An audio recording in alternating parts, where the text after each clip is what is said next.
Good morning. 1 million. Let's see, that's 1, 2, 3, 4, 5. That's more than on my hands and toes. But anyway, if I could count to 1 million, that's how many people have watched our videos now. We passed 1 million about 2 weeks ago, which is a big milestone in the YouTube world. I'm Ron Brown. This is Tech for Senior. This is a 1.5 hour show, and we have a great program for you today. I'll tell you all about it in just a minute, but I will have a special announcement for everybody. Do you know what next Saturday is? We're going to lose an hour. So it's just to make sure everybody's on track for the show next Monday. We're going to make a few changes. Now it's still, we don't change anything. We're still on at the same time. It's just you have to figure out what time zone you're in and make the appropriate adjustments. So anyway, in poor Arizona. Yeah, I think the only one that changes is Ray. I think that's about all. But anyway, but just remember that, please. Also, we have Hewie. You are so close to 1,000 subscribers. I want everyone to this week to really, if you could do it now, to pop over to Hewie. No, what's your YouTube channel? Hewie P. Hewie P. And HEWIEP. And make sure you subscribe, because he only needs 40 more, and it's a big milestone to get to 1,000. It's not easy to do, and we're so close. So let's give Hewie a big make sure everybody he only needs 40 more, and we want to get him up to 1,000. So that's great. Hopefully everybody had a good time with the quiz this week. On Saturday, I sent it out to everyone at Tech for Senior. I think they all passed. so hopefully you did. And anyway, so please enjoy those quizzes. And I want to introduce everyone today. Hewie, you're a busy guy as always. Yep, and I've been working early voting I sign people in to do their voting, and I've been very busy. Yesterday was a long day from 8 in the morning to 7 in the evening, and so I'm working myself and not getting a lot of computer time in. Bob, you are as busy as always, making lots of videos. But what is important that everybody, I want everyone to realize this. When Bob plays his, we're going to play a video Bob did, and it's later on in the show. It's called Deep Dive, Is MFA Two-Factor Authentication Really Important? Now, it's really, I want everyone to sit back and watch this, because it's very interesting how Bob did this. I'm not going to tell you how it's done. It's sort of a surprise, but I want you to sit back and listen how it's done. It's very interesting. Maybe Bob will talk about that in the Q&A, but it is a very interesting video. Well done, Bob. Thank you. And I like to come up with surprises. Yeah, well, this is a good surprise. It was really clever how you did it. And any final words before we leave Security Month? Yeah, Security Month doesn't mean that when November 1st gets here, security awareness goes out the window. It's an everyday occurrence. And if you don't keep your eyes and ears and nose wide open to staying safe, you're going to get caught. Very good. My bank actually is running a security course, so I signed up for it, and they're going to be running it this week. I thought that's a novel idea for a bank, so so I'm going to sign up and see what information they've got. Ray, how is your week going? Well, it's interesting. You mentioned the conversion next weekend for Sunday. I believe at 2 a.m. is when it happens, back to standard time for the rest of the country. You know, when I first moved to Arizona more than 20 years ago, I was so thrilled, because at that time we had to manually change our watches and clocks. Today it's done automatically, but back then it was manual. And I said to myself, wow, now I will no longer have to do that twice a year. I did not realize that twice a year now I have to remember what time it is elsewhere.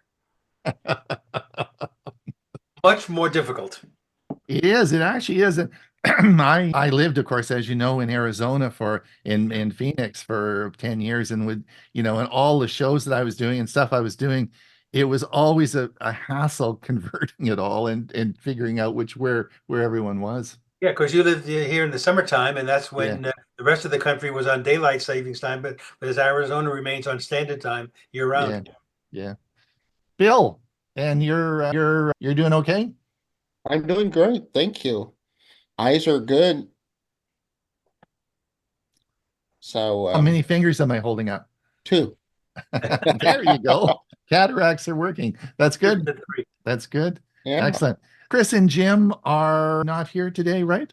I don't think are they back from their cruise yet, or what's happening? I don't Nobody know, but knows? they're not here. Yeah. Okay. All right. Well, let's get going, Bob. Take it away. All righty.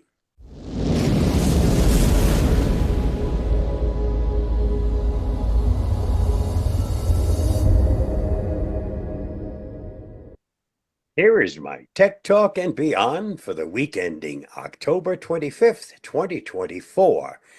And this week's topic is survival skills in the digital age. What to do when technology fails. In today's hyper-connected world, we live and breathe technology. It's hard to imagine a day without our smartphones, laptops, smartwatches, or that AI assistant who always mishears you. But what happens when the digital world as we know it comes crashing down? Whether it's a power outage, a hacked network, or just plain bad luck, being too dependent on tech can leave us feeling lost in the woods, even if we're just sitting in our living room. So, what survival skills do we need when technology decides to take a vacation? Here's a crash course in digital age survival for everyone, from tech enthusiasts to the technically challenged. Number 1, keep calm and don't throw your router out the window. First things first, when your tech fails, the most crucial skill is to stay calm. Technology outages, while frustrating, are rarely permanent. Rebooting your devices, taking a deep breath, and resisting the urge to unleash your inner Hulk on your router are key survival tactics. Trust me, the problem usually isn't solved by smashing things. Number 2, embrace the analog. Rediscover pre-digital tools. Remember pen and paper? Those ancient relics our ancestors used before keyboards were invented. It turns out they're still incredibly useful. When your devices go down, having a notebook and a few pens can keep you organized and help you jot down ideas and contact information. Calculate something? Try a calculator, the physical kind, or if you're feeling nostalgic, brush up on your mental math. For navigation, it doesn't hurt to have an old school map in your glove compartment, just in case your GPS decides to send you down a non-existent road. Number 3, the art of digital detox. Can you survive without Wi-Fi? A tech outage can feel like a forced digital detox. Instead of frantically refreshing your browser, use the opportunity to unplug and focus on activities that don't require an internet connection. Read a book, take a walk, or try an offline hobby. You might rediscover the simple joys of analog life, like holding a conversation without Googling random trivia to win arguments. Who knows? It might even become a new offline habit. Number 4, protect your data before disaster strikes. One of the biggest dangers when technology fails isn't just inconvenience, it's data loss. From corrupted files to ransomware attacks, data disasters can hit when you least expect them. Here's where your digital survival toolkit comes into play. Back up regularly. Create both cloud and physical backups, such as on an external hard drive. This way you're covered even if one method fails. Use strong, memorable passwords. If you're locked out of your accounts during an outage, a strong, memorable password or a password manager that works offline can save you a lot of grief. Print out important information. It might feel like going back to the Stone Age, but having hard copies of critical documents like insurance policies, emergency contacts, or even a favorite recipe ensures you're not completely helpless when your devices are down. Number 5, know basic troubleshooting and when to call for help. Tech issues can range from minor annoyances, the Wi-Fi is acting up again, to major meltdowns, the server crashed and took everything with it. Knowing basic troubleshooting steps can save you time and stress. Here's a quick troubleshooting toolkit. Restart your devices. It's a cliche, but it works more often than not. Check the cables and connections. Sometimes it's just a loose cable. Google the problem if you can. If you have a secondary device, look up the issue. Chances are someone else has faced it before. Ask for help. When in doubt, call a friend, a family member, or tech support. Even MacGyver would call for backup sometimes. Number 6, have a communication backup plan. When your primary communications devices are down, it can feel like being stranded on a digital island.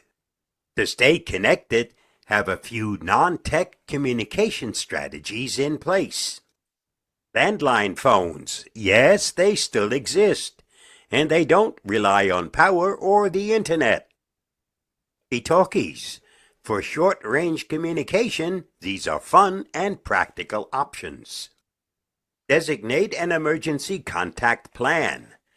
Have a prearranged method for family and friends to check in during an emergency, like meeting at a specific location. Number 7, prepare for a power outage, solar chargers, battery packs, and more. When the power goes out, your digital life can run dry quickly. Stock up on portable battery packs and consider a solar charger for essential devices like your phone. Candles, flashlights, and a good old-fashioned board game can also make the time pass more pleasantly until the power comes back. Number 8, learn basic cyber hygiene. Avoid tech trouble in the first place. One of the best ways to survive tech failures is to prevent them from happening in the first place. Practicing good cyber hygiene can help keep your systems running smoothly. Regular software updates. Outdated software is a hacker's playground. Enable two-factor authentication. It's a simple but powerful layer of security. Don't click on suspicious links. Even in a tech outage, avoid falling into the trap of urgent messages asking for personal info. Number 9, embrace the unknown. Get comfortable with imperfection. The truth is, no matter how prepared you are, technology will still surprise you. Sometimes it's a tiny glitch, other times it's a full-blown system meltdown. The key to surviving in the digital age is adaptability. Embrace the messiness, learn from it, and laugh a little. After all, if you can survive a week without Wi-Fi, you can probably handle anything life throws your way. No thoughts. Tech may fail, but you've got this. The next time technology decides to betray you, don't panic. With a few analog skills, some preparation, and a little bit of humor, you can navigate the digital wilderness like a pro. Think of it as a new kind of survival training, one that teaches you to be resilient even when your favorite gadgets go dark. Stay safe, stay secure, and remember that survival in the digital age isn't about being tech savvy. It's about being tech ready. You'll find the video used in today's Tech Talk at the link listed. Did you know there are approximately 1,500 potentially active volcanoes on Earth, not counting underwater volcanic activity, 500 of which have erupted in recorded history? No other animals have chins besides humans. Even if it were traveling at the fastest speed a man-made spacecraft has ever achieved, it would take 19,000 years to reach the closest star to our solar system. The first speeding ticket issued in the United States, handed to the offender in the paper form we're used to today, was issued to Harry Myers in 1904 for driving a blistering 12 miles per hour down West 3rd Street in Dayton, Ohio. Just thought you might want to know. The battles that count aren't the ones for gold medals. The struggles within yourself, that's where it's at. Thanks to Jesse Owens. To be a champ, you have to believe in yourself when nobody else will.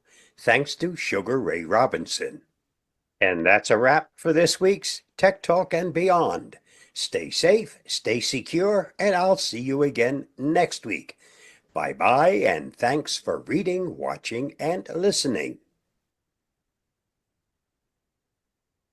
You're looking at Meta's new AI model, Sam 2.1. I asked it to create an image for me, and the prompt was a senior joining the Tech for Senior Zoom meeting via a laptop and watching others on the screen that have already joined.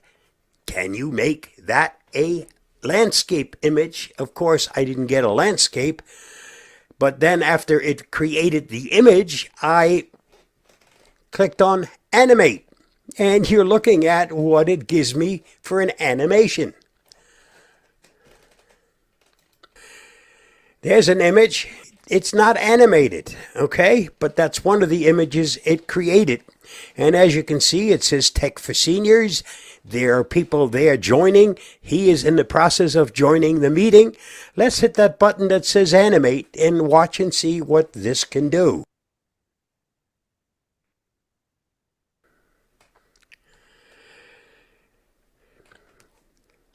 Simply amazing. Give it a try. See what you can do with it. That's Meta's latest update to their AI. Just go to Meta.ai and you can go from there. I've got one more still picture. You'll notice on this one, the spelling isn't exactly right. But let's again hit that animate button and see what it looks like when it finishes animation. AI keeps getting better and better. And if you haven't tried it, maybe you should. Look at that. The man is smiling. He is happy to join Tech for Senior. And if you aren't part of Tech for Senior, you're missing the boat. Come on and give it a shot. techforsenior.com to get the link to join us every Monday and every Thursday. Stay safe, stay secure. I hope this helps. Give Meta AI a try. Bye-bye, and thanks for reading, watching, and listening. Thanks, Bob. Let me just remove the spotlight here. Excellent video. We talked about that last Thursday. The reason I wanted to play it again today is a lot of people don't know about Meta.ai. We talk about ChatGPT. We talk about all the other AI programs we use, but we haven't mentioned Meta.ai, which is really very good, free, and you don't even have to sign into. As long as you don't create an image, you don't have to sign in to a Facebook account. So it is Meta.ai. Give it a try. Before we get to Bill's presentation, I just want to remind everyone, I put the link in the chat for our premiere video that will start at 1/2 hour. Bill is actually going to talk on Copilot. Bill, you're talking on Copilot on a Mac, which you'll be talking about. I'm going to talk about how how to acquire knowledge for hobbies, where you might look. And Huey's going to talk about listening with Recast. These are very popular ones that we did about a year ago. So those will be on at hour. I put the link in the chat, and I'll put it again before the meeting ends. Bill, do you want to help Huey now with his H2 update? Tell us all about it.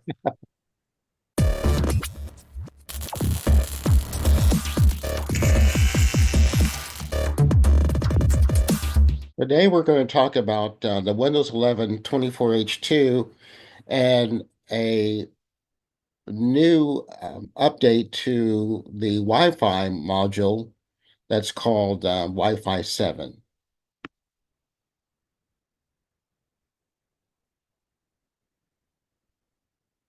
So we're going to explore the evolution and features and benefits of the latest Wi-Fi standard. The evolution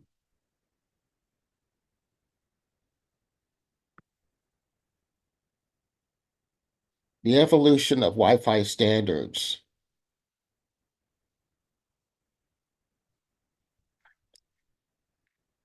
Wi-Fi standards have significantly evolved over the years, enhancing speed, range, and connectivity options to meet growing demands.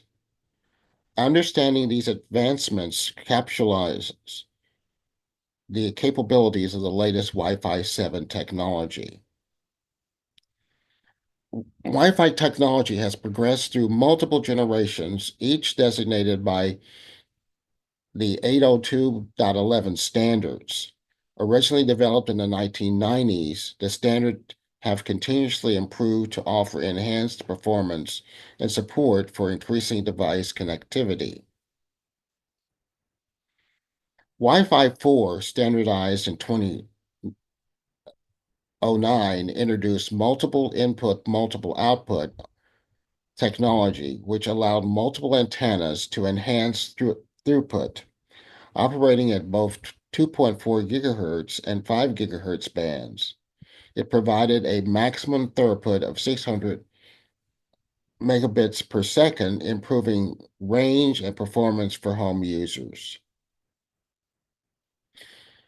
Standardized in 2014, Wi-Fi 5 enhanced speed with a maximum throughput of 3.5 gigabits per second.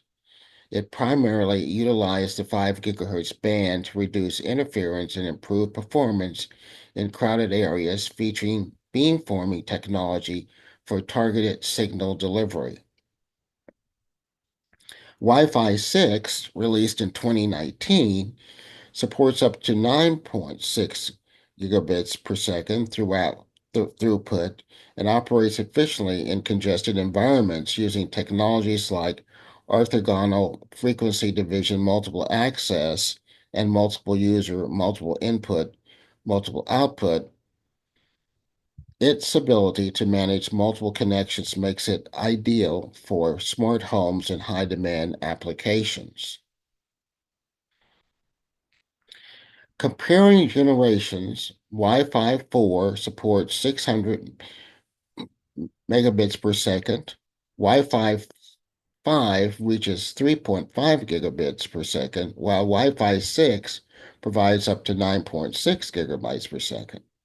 Range typically expands with each generation, with newer standards exhibiting improved signal strength and coverage in dense environments. Wi-Fi 7, released in 2024, advances features like multi-link operation. This evolution enhances performance, reduces latency, and supports an ever-growing number of connected devices.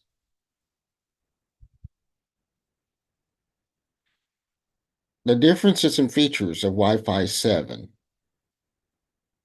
It introduces significant advancements over previous standards, enhancing connectivity and performance to meet the growing demands of users and devices. Multi-link operation allows devices to connect using multiple frequency bands simultaneously, enhancing performance by balancing loads and optimizing connections. This reduces delays and improves overall bandwidth utilization in crowded environments. Wi-Fi 7 significantly boosts throughput by utilizing wider channels up to 320 megahertz and advanced modulation techniques like the 4096 QAM. This means faster downloads and uploads, maximizing efficiency for users engaged in high bandwidth activities. Y7 enhances latency, benefiting time-sensitive applications like gaming and video conferencing. The implementation of features like targeted wake time allows devices to manage connection efficiently, improving reliability in busy settings.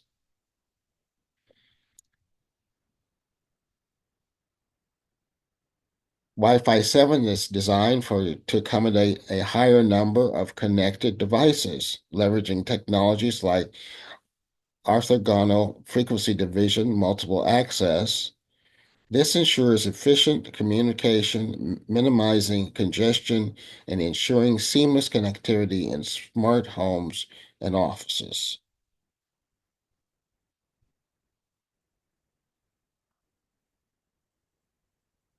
Wi-Fi 7 maintains backward compatibility with older Wi-Fi sticks such as Wi-Fi 6, Wi-Fi 5, etc., allowing devices to connect across generations. This ensures users can benefit from Wi-Fi 7's features while retaining their existing device seamlessly.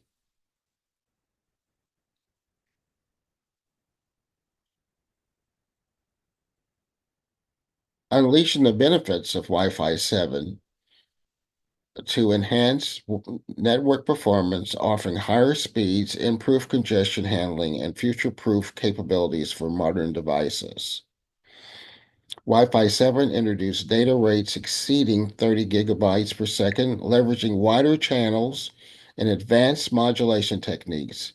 This increase in capacity allows multiple devices to operate efficiently without bandwidth throttling, supporting data-intensive applications seamlessly. Utilizing the multi-light operation, Wi-Fi 7 enables devices to communicate across multiple bands simultaneously.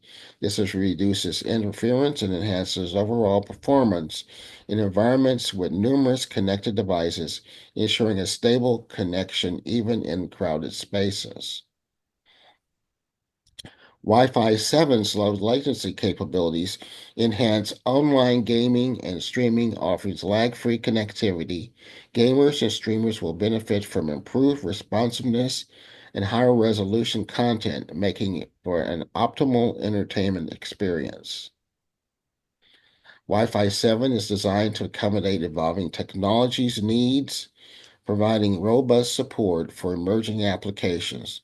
This future-proof capability ensures adaptability as devices become more advanced, securing long-term investments in network infrastructure. Wi-Fi 7 increased capacity and reduced latency support a greater number of connected IoT devices. This advancement facilitates the growth of smart homes and workplaces, enabling real-time data sharing and device management, improving user experience.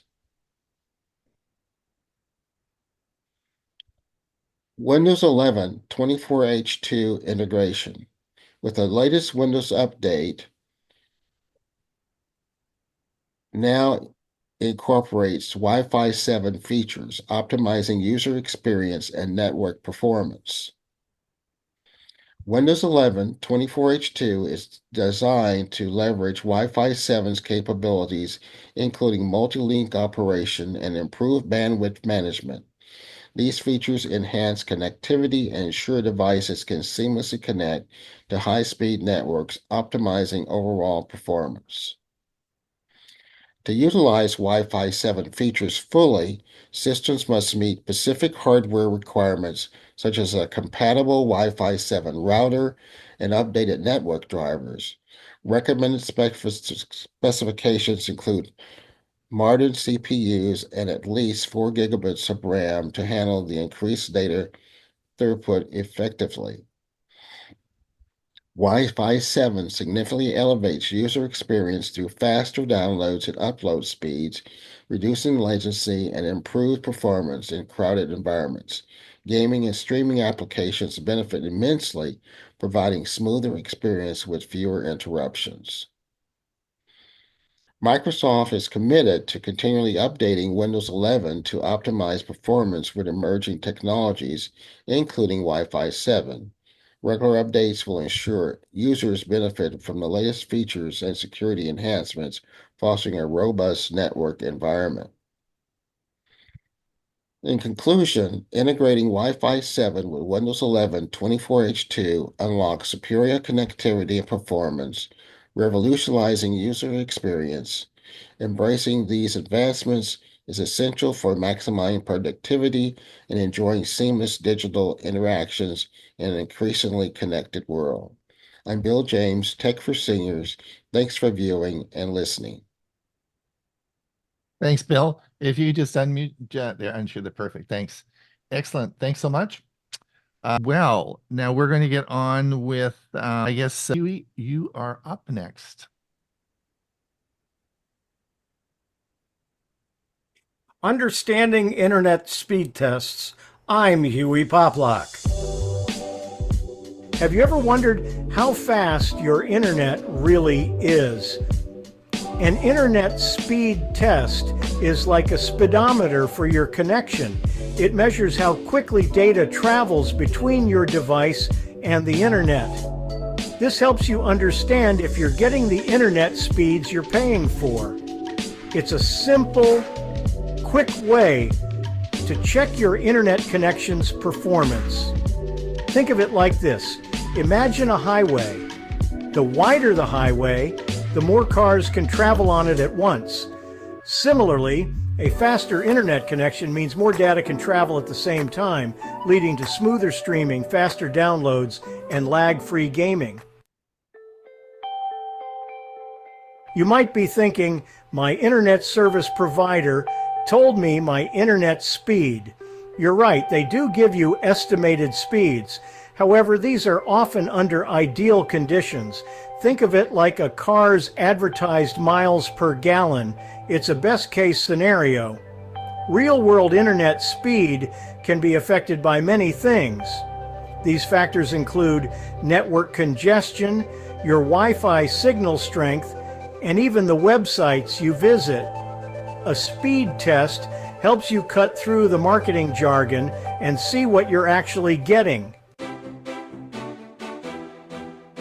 Speed tests typically measure three key things. First, download speed, how fast you can get data from the internet to your device. Think of downloading a movie or loading a website. The faster the download speed, the quicker these things happen. Second, upload speed is the reverse. It's how fast you send data from your device to the internet. Uploads are important for video calls, online gaming, and sending large files. Finally, ping, or latency, is the time it takes for a signal to travel from your device to a server and back. Section 4, how speed tests work. Speed tests are surprisingly simple. Your device sends a small piece of data to a nearby server. The server times how long it takes for the data to travel back and forth. This process repeats several times to get an average measurement. The results are then displayed on your screen showing your download, upload, and ping speeds. Many websites and apps offer free speed tests. Some popular options include Ookla's speedtest.net, fast.com, and Google's built-in speed test. These tests are easy to use. Just visit the website or open the app and click Go.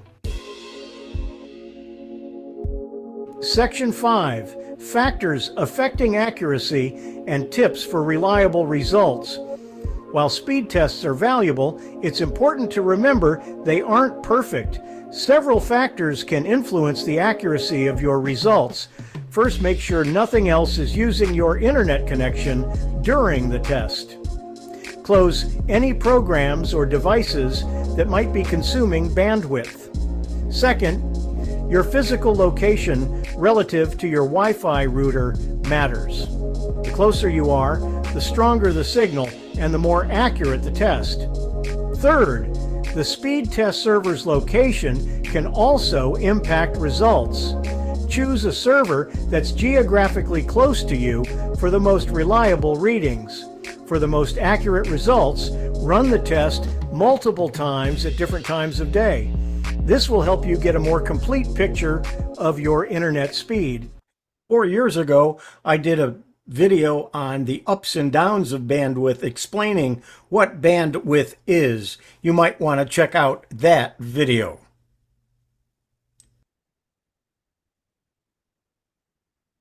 This is a speed test using my desktop XPS directly connected to the internet through my router. You'll see that I pay for 1 gigabit or 1,000 megabits per second, and I'm getting very close to that, not only down, but also in uploads. And that's because I have fiber optics, which gives you the speed in both directions.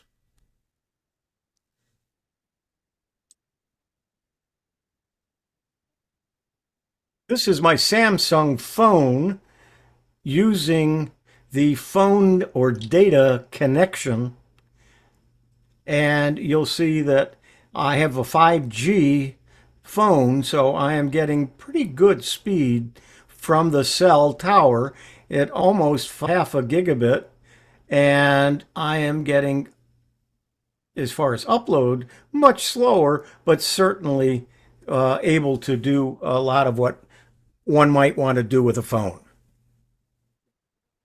Next, using the same phone, let's go ahead and turn on the Wi-Fi and turn off the cell or data part of my signal.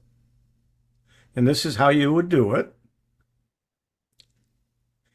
Go to data usage and turn off or force mobile data off just to check the speed. Now when we do the test, we're going to test again, this time using Wi-Fi.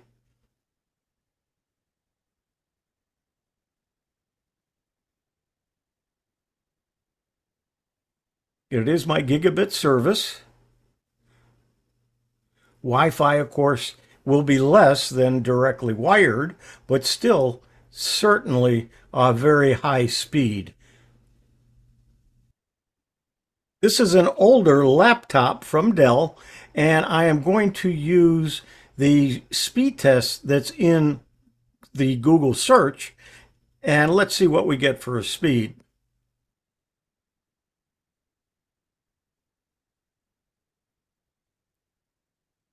You'll see that the speed is much slower than it is on the other two computers, but this is an older computer.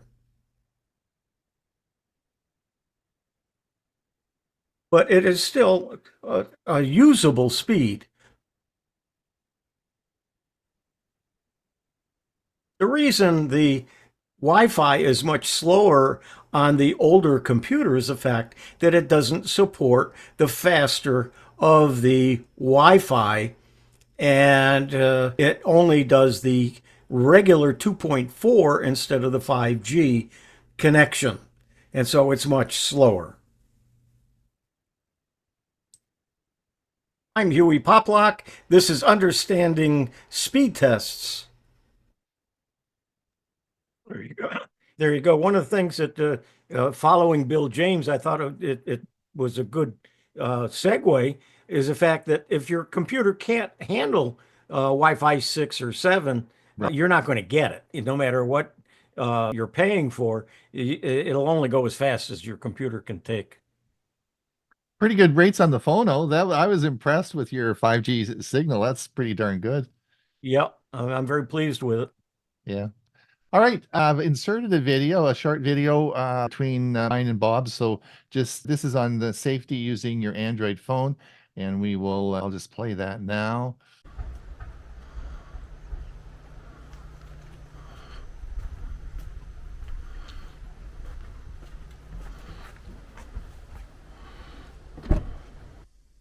It's Ron Brown with Tech for Senior, where we make videos to help people understand technology. And today I'm getting in my car and going for a spin. But you know, the weather's not so good. It's raining and it's going to be a miserable day. So I'm a little bit concerned about the slippery roads, but I feel comfortable because I have my cell phone with me. Yes, I have my Pixel 8 and it has Android 15 with a lot of safety features I've turned on. So with my phone here, I'm going to be able to have crash protection. Let me talk a little bit about the safety features of Android 15. Hey everyone, today I'm diving into some must-know safety features rolling out with Android 15. This latest update is packed with innovative tools designed to keep you and your loved ones safe in various situations. If you're an Android user, you definitely want to stick around. These features are not just cool, they could be life-saving. First up, let's talk about unknown tracker alerts. Ever worry about someone slipping a tracker into your bag without you knowing? It's a scary thought, right? With Android 15, your phone can now detect and alert you to any unknown Bluetooth trackers traveling with you. This means you can be aware of any potential threats to your privacy.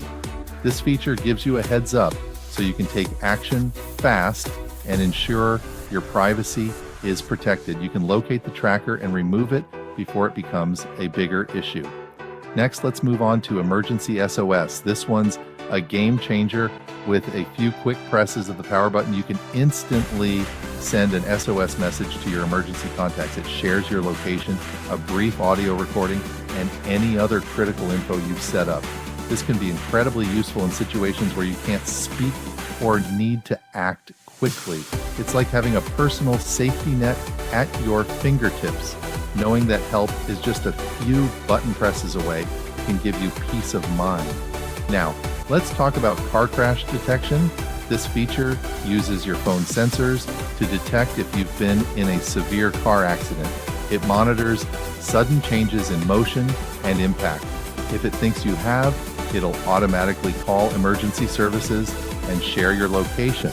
Plus, it sends an alert to your emergency contacts. This ensures that help is on the way, even if you are unable to make the call yourself. So even if you can't call for help yourself, your phone's got your back. This feature can be a lifesaver in critical moments. Lastly, there's the Emergency Location Service, or ELS. When you make an emergency call, ELS kicks in, sending your precise location to emergency responders. The cool part? It works even if your GPS is turned off. This ensures that emergency services can find you quickly, no matter the situation. It's another way Android 15 ensures you get help when you need it most. This feature can make a huge difference in response times during emergencies. So there you have it. These are just some of the incredible safety features in Android 15. Each one is designed with your safety in mind, whether it's detecting unknown trackers, sending out an emergency SOS, detecting car crashes, or pinpointing your location in an emergency. Android 15 is designed to keep you safe. These features are not just about convenience, they are about providing real security and peace of mind. If you found this video helpful, give it a thumbs up and don't forget to subscribe for more updates on the latest tech. Stay safe out there. All right. I guess, Bob, take it away. But before you start, Bob, hold on. Just to remind everybody, on the second video that Bob makes called Deep Dive, I want you to watch how he made it. It's really very clever, all right? So pay attention to that. Thanks, Bob. Go ahead. Easily transfer your passkeys between password managers for better security. The FIDO Alliance, which works on improving password security, recently announced a draft of new guidelines to help people transfer their passkeys between different password managers. Here's a simple breakdown. What are passkeys? Passkeys are a modern, more secure way to log into websites and apps without needing to remember passwords. They often use your fingerprint, face scan, or device PIN for verification, which makes them harder to hack than traditional passwords. What's happening?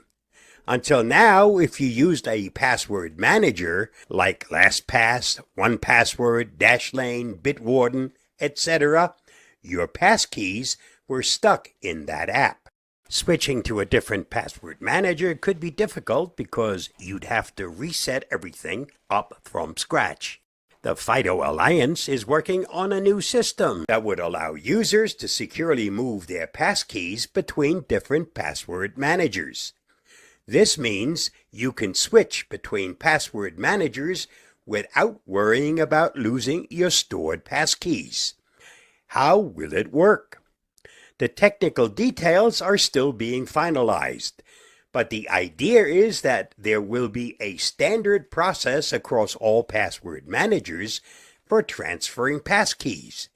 This ensures that the transfer is secure, private, and easy for the user.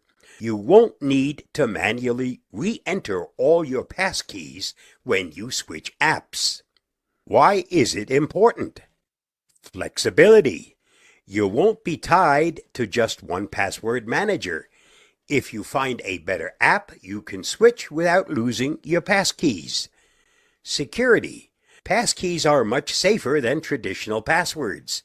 Making it easier to manage them means more people will adopt this technology, leading to better online security overall.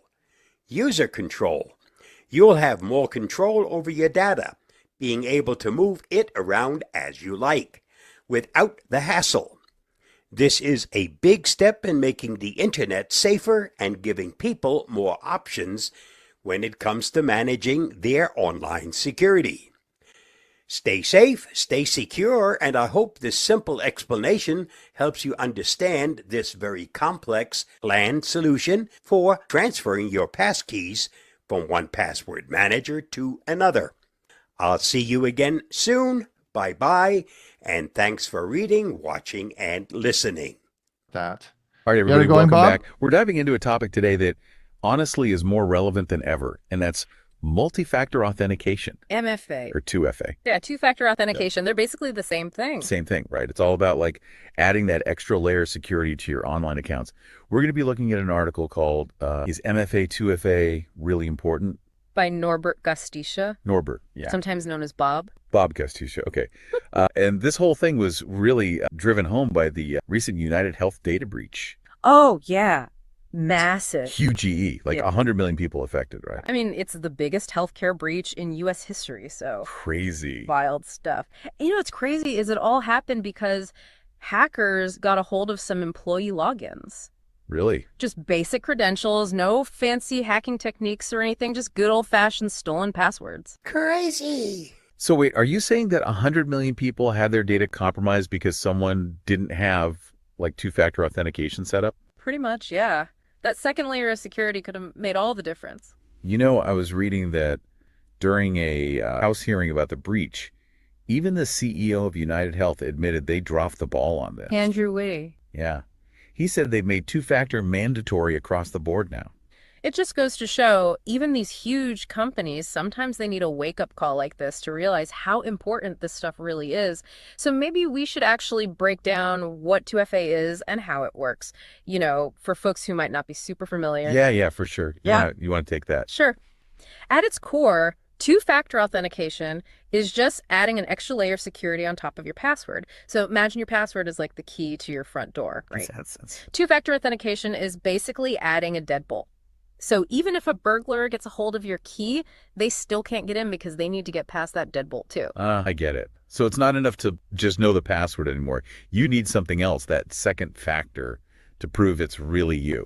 Okay, so what are some some examples of these second factors? Well, one of the most common ones is a code you get sent to your phone or your email. Oh, yeah, I've seen that. You enter your password, and then the website sends you a unique code that you have to enter as well. It's pretty simple, but it's surprisingly effective. Right. And then there are also app-based authenticators. Have you ever used Google Authenticator or Authy? I think I've seen those, yeah. They generate time-based codes that you enter along with your password. And those are great too because they're not reliant on your phone's text messaging or your email, which could be compromised. Yeah. And then the top tier is like the security key. It's a physical device. It's, it plugs into your computer, or it can connect wirelessly. Oh, interesting. Yeah.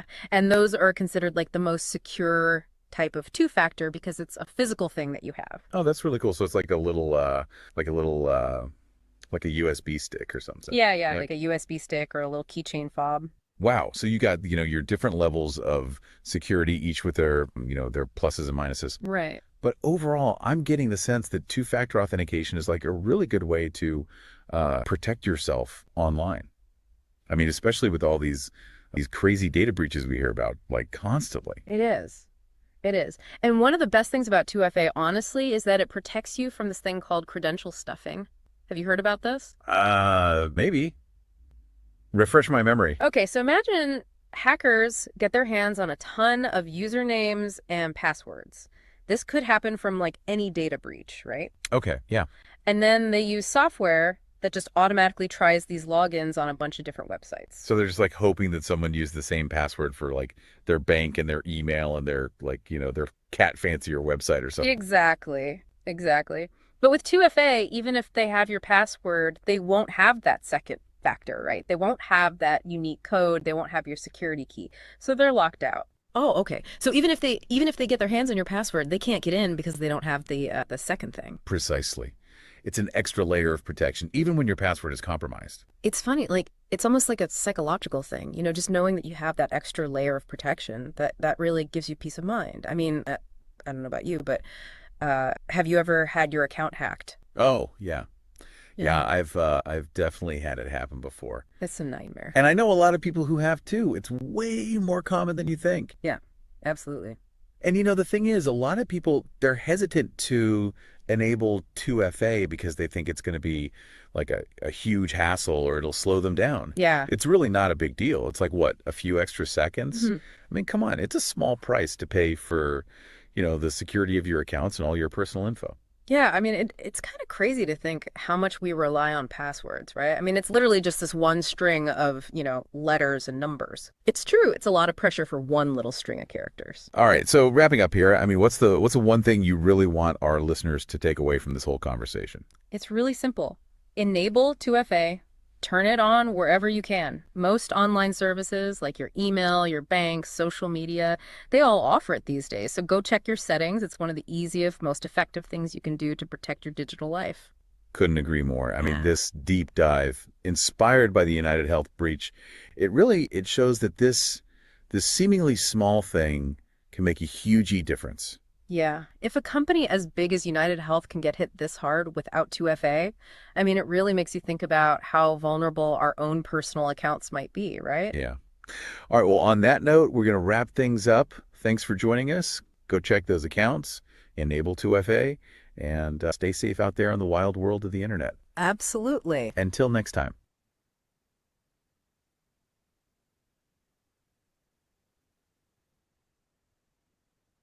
Well done, Bob. We'll talk about that in just a minute, but yeah, unbelievable how Bob did that. It was really interesting. Anyway, I'm glad you got it going. That was great. All right. Hey, we better get on with Ray. Just a minute here. I'll say goodbye to our YouTube feed. Anyone over there on YouTube? We're heading out of here. If you want to pop back and participate in our Q&A, you're welcome to come over. Otherwise, Ray, just take it away. I'll just hit the button here. Okay, I'm looking forward to meeting those two people that did that interview with Bob. That's going to be nice. And for you, Ron, today it will be toe tapping music. Ah.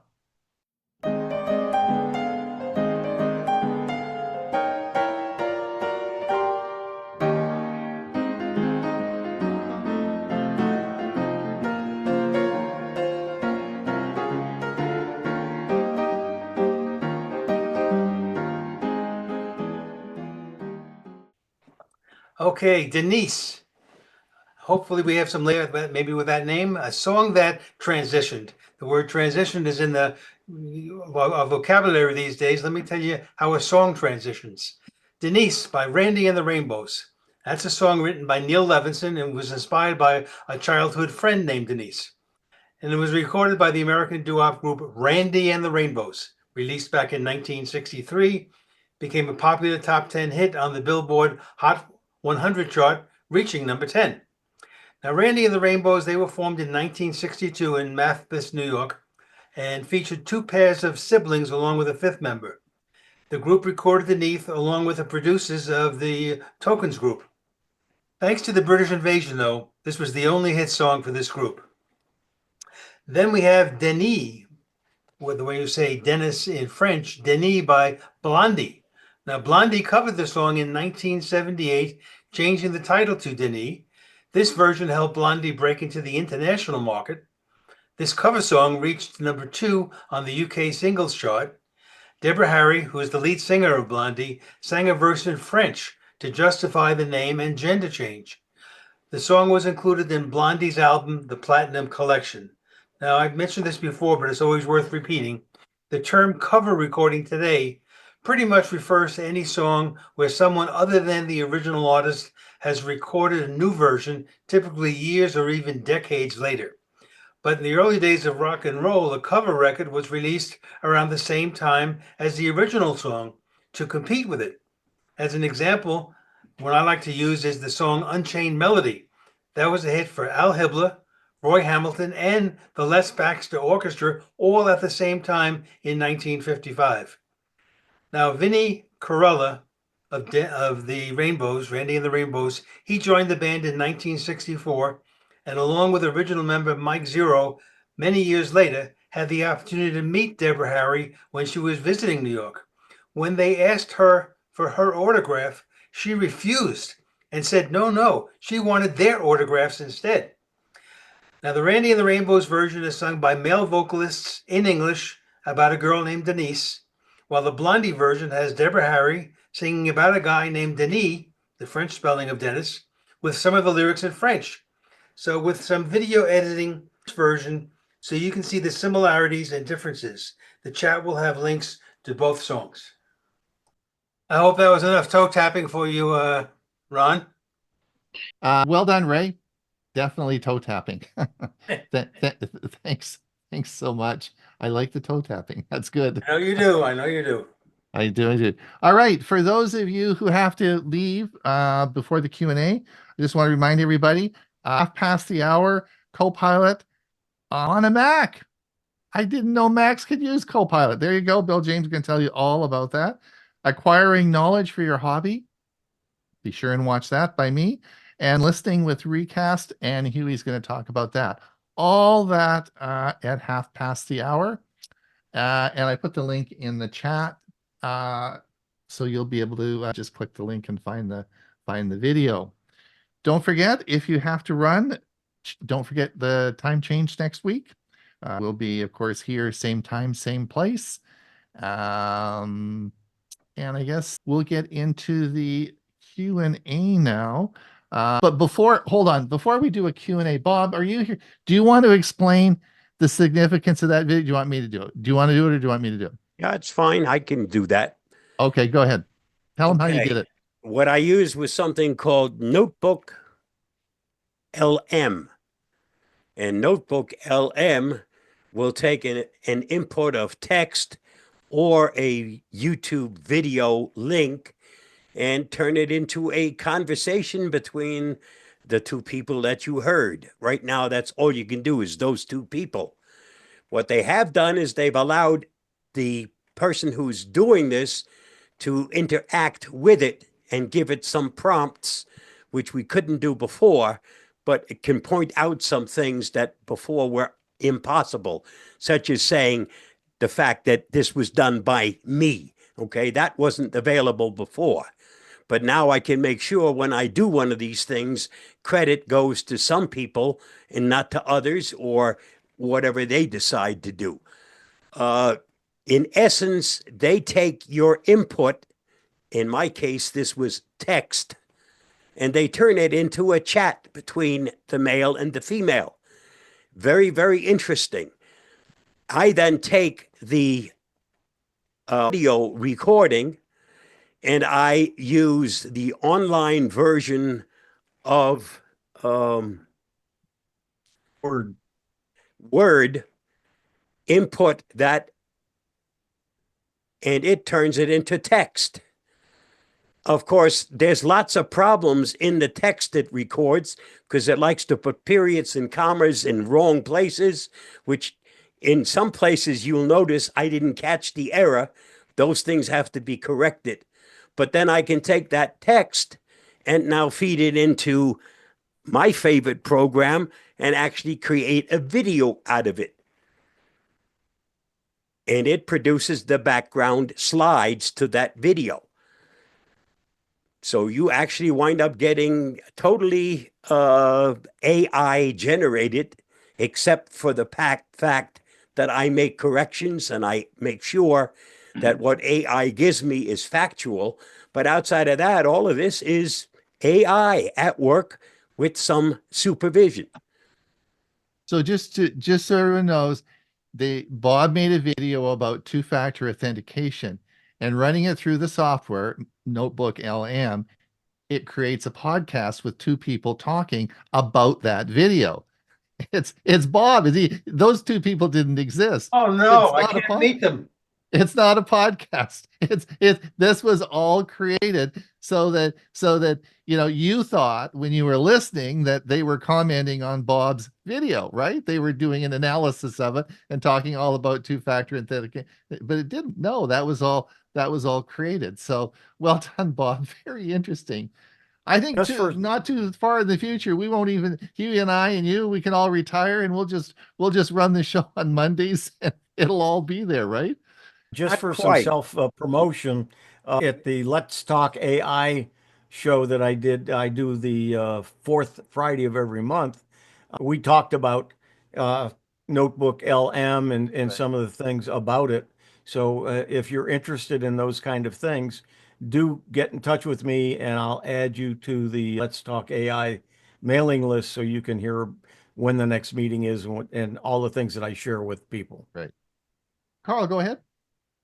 Yeah, excellent presentations. I wanted to ask Bob about the two-factor authorization and password managers. Now, if you are using two-factor authorization now and you go to password manager, how does that work? Are you talking about passkeys? Are you talking about passkeys or password managers? No, Well, I'm talking both, about, I have a lot of two-factor authorization, links. Right. And a little side of it too. Most of them I use my smartphone, text message. Your And password manager will automatically fill in your passwords for you. That's what its job is.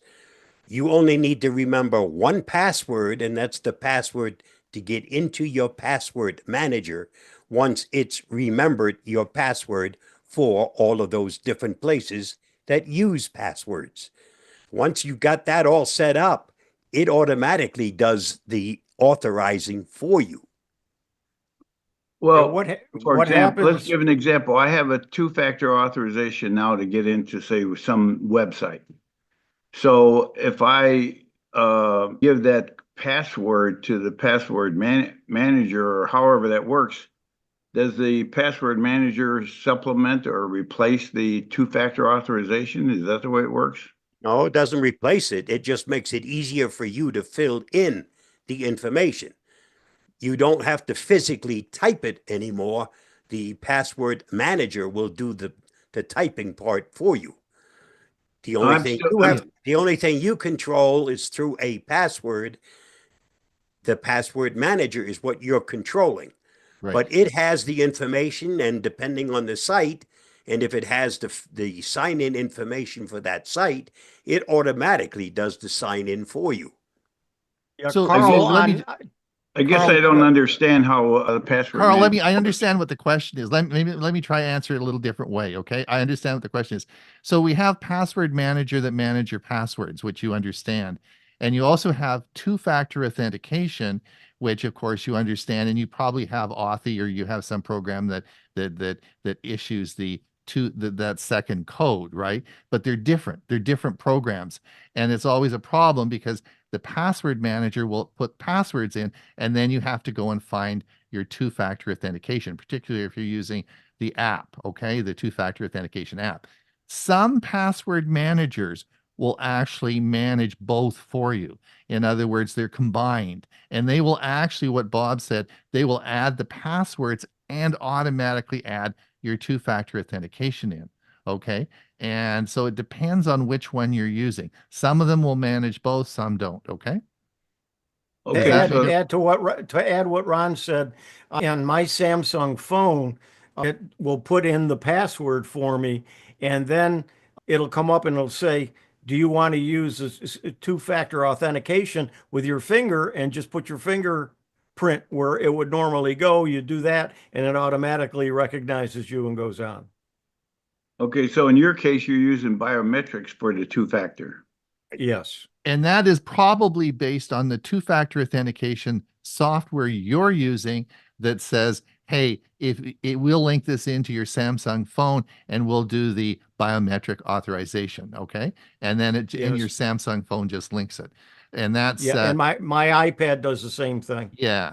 But there are some, but Carl, I believe there are some programs, I can't remember which ones that do that, that store your two-factor in the same program as your password manager. They're a password manager and two-factor authentication, and they link together, and they will do it as well automatically.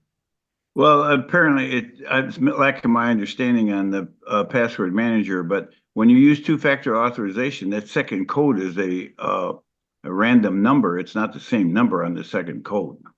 It is, and it's generated by usually an app on your phone. And that a lot of it could be Authy, AUTHY. There's a bunch of different ones that will generate it. Actually, Google their own password manager will generate a second factor for you as well. So depends on how you get that code that's created, right? Okay, well, And- I think the solution is for me to give it a try, and then I'll be able to ask better questions. Thank you for explaining, Ron. Okay. I really appreciate it. Steve, And go ahead. Bob. Yeah, Steve, go ahead. Yeah, is there a way to remove plugins from Zoom? There's some that come already with the install of Zoom, like the WebView 2. And I wanted to not uninstall it, but to remove it from Zoom as a plugin. And I found the one for Outlook, because I don't use Outlook at all. But there's just in Zoom general settings, there's a button that's either clicked on or off to use Outlook. But there isn't anything for the WebView 2. I think that's definitely, there's an answer to your question. I suspect that's a Zoom question that Zoom support could either tell you or Yeah, just I went through that, and they said you download Clean Zoom Uninstaller. And the solution was to uninstall the whole of Zoom, which I don't want to do. I just want to remove the plugin. I mean, it's called a plugin, so you should be able to plug it out. But it says you have to uninstall the whole thing and then find a version of Zoom that doesn't have that plugin in the install and reinstall the whole thing from scratch. That doesn't make any sense. Steve, that's a very unique question that I think That's probably that's a a Zoom issue question. that you just need to Right. solve with Zoom. I don't think it's probably not something most people are going to be interested in. Yeah. So we can't help you with that. But you haven't seen anything on plugin. All right. No. I mean, usually a plugin, you have a list of what plugins you've got, and you can either turn them on or off, right? Yeah. But the answer would be known by Zoom, but you'll just have to find that. Yeah. You have Any other exactly the same settings in your Zoom as we do in ours if you have a paid version. Well, Mhm. Okay, any other questions? Lots of data today, lots of information. If you do have an Android, phone, please go to emergency notification, emergency services, and make sure you go through that list of things that you can set up. I think a lot of people just don't do it, and it's something that you have to go in and set up. And I would really encourage you to do that because you carry your phone with you in the car all the time. You might as well do it. It's a big factor in. Go ahead. Ray, each week some of your audio seems quite low to a lot of people. Can you explain why you can't raise it to the same level as the audio in the regular meeting? The audio is determined initially by the person who posts the YouTube video on the app. I have nothing to do with that. A couple of times I've tried to make it louder, which I can do, but that has also brought in additional noises to the video that you don't hear normally. So rather than do that, I've recommended more than once that people add to their units a device like a sound bar, an inexpensive sound bar you can plug into a USB, and now you're able to raise the volume on your unit. If you're using just the built-in speakers in a laptop, for example, which are very tiny, that's not going to give you sufficient volume. What are you using, Dick? Tell me. I use speakers on my computer. That are amplified? Yes. They plug into the wall or through USB? USB. Okay, and you're saying when you turn the volume up all the way, that's not loud enough for you? Oh, it's when I raise the volume for that, it's fine. And then That's what you have to it do. comes back on and blasts me out. Well, then you have to remember to turn it down. Well, Ray, couldn't you download the video from YouTube and then play the video? That's exactly what I do. And no matter how much I raise the volume on my own speakers, that's not going to affect the speakers on your computer.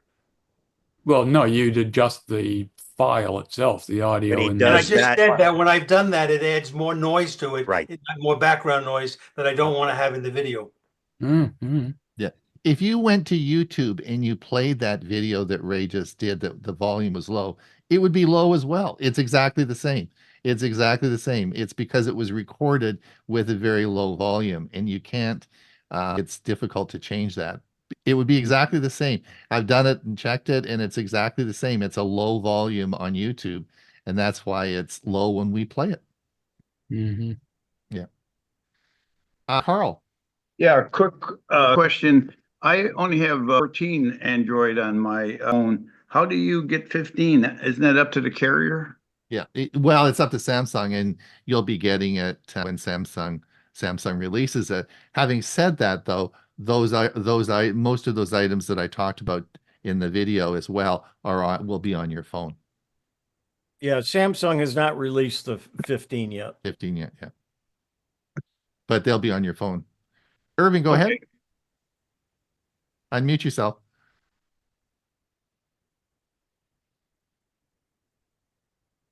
I just wanted to comment on Dick Vogel's observations about the sound.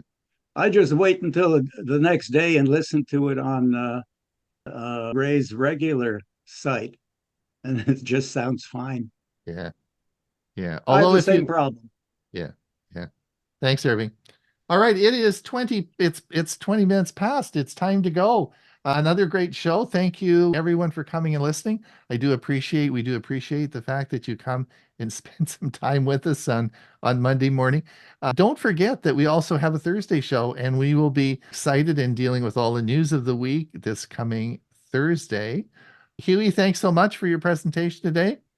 Always informative. Excellent. Bob the genius, keep up the great work that you're doing. That's always exciting to see the new videos that you're producing. And Ray, toe tapping is good. That's the motto today. Toe tapping is good, right?